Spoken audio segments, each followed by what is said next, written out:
राज्य महिला आयोगाचं अध्यक्षपद कुणाला मिळणार?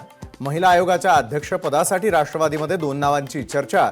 वैशाली नागवडे आणि प्रतीक्षा शिंदेंच्या नावाची चर्चा. दीपक केसरकरांचं खरात सोबत फोटो व्हायरल. खरातबाबत राऊतांचे आरोप बिनबुडाचे. अशोक खरात माझ्या ऑफिसमध्ये आले नाही, दीपक केसरकरांचं स्पष्टीकरण.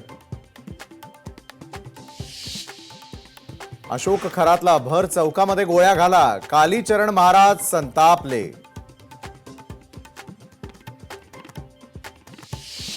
अशोक खरातचा 24 तारखेला एन्काउंटर होऊ शकतो.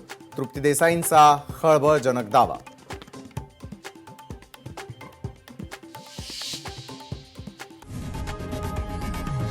लोकशाही मराठी ऐका, पहा, जागरूक रहा.